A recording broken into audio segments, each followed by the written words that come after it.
every winning streak will always come to the end, and the Blue Jays one did as they broke their 8-game win streak as they lost 6-3 on Friday night.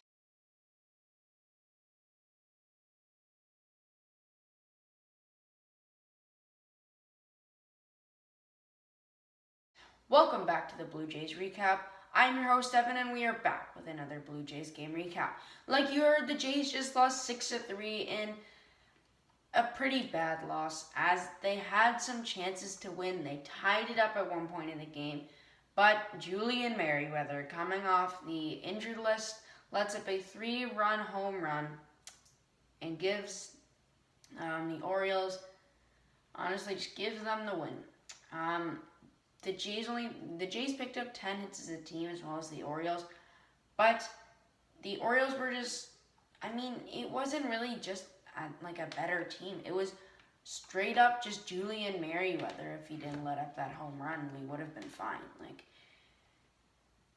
I don't know what to say. There's really not much. I'm kind of disappointed in this team for really not winning against these bad teams. I've said this in the past, right? The Jays are not very good against bad teams and have been playing better against better ones.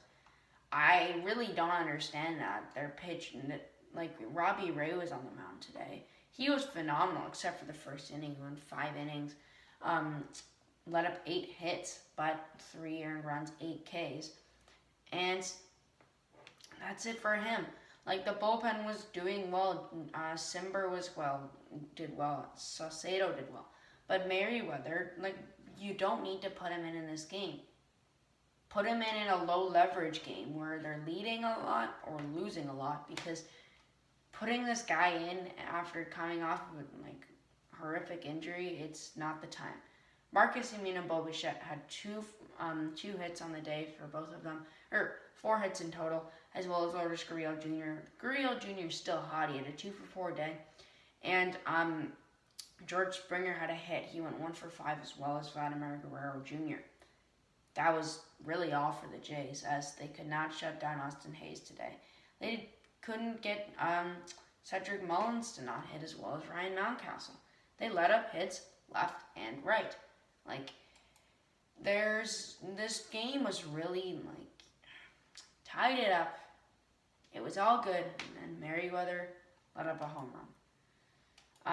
Cedric Mullins and Ryan McKinney had home runs. And Bo Bichette an RBI in the top of the 5th inning, as well as Lourdes Gurriel Jr., who scored on a error where a ball went over the third baseman and then went into the dugout. But then the pitcher, Frenda Abdid, absolutely football hit him onto the ground, but he still scored. Obviously, that's also runner's interference.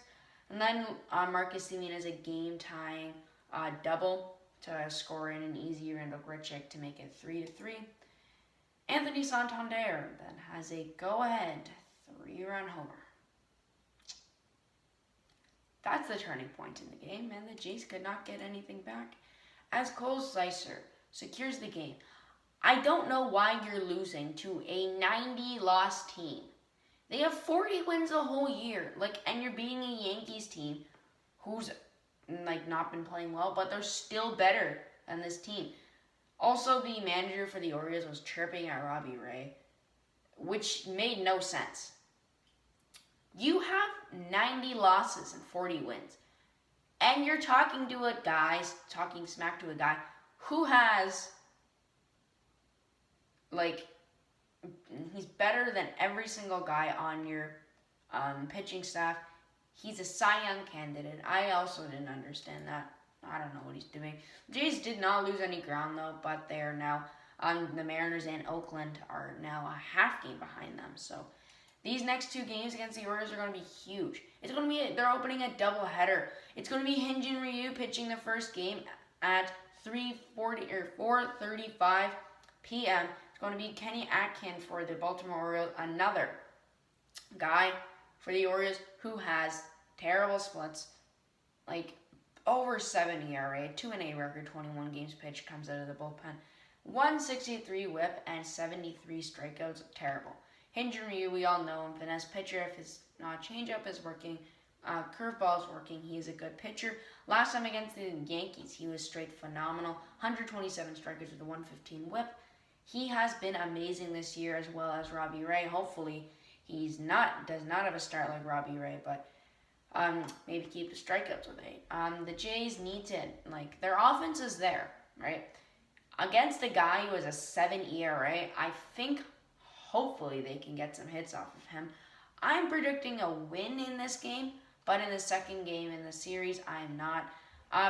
The Jays are leading literally every category, though, in offensive runs per game, team batting average, home runs, pitcher earned run average.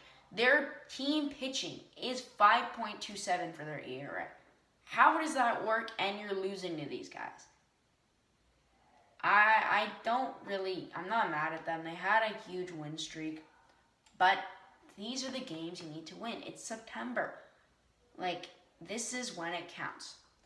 In the second game of the series, it's going to be Ross Stripling making a start. Yes, you heard me. Ross Stripling is starting today on it's going to be against, we don't know the pitcher for the Orioles. Stripling has not pitched in a while and because he had an injury. But the last time we saw him, we know his fastball is good. And if that is working, his curveball and slider, like a ton of guys on the Jays, he can be really well. 20 games pitched, a 5-6 record, a 4.34 earned run average. He hasn't pitched for a while. We haven't really seen him, so hopefully the Orioles don't have much on him. But I'm predicting a loss in this game because Ross Stripling does not have that much experience because he hasn't been back for a while. And I think this Orioles team can do some stuff with him. But if they do win, that will be huge because the Yankees have lost their last game, same with the Red Sox, and hopefully they can gain some ground against those teams. Alright, I think that will do it for our recap today. If you like this, drop a like and come back if the Jays win or lose. Have an amazing day. Bye.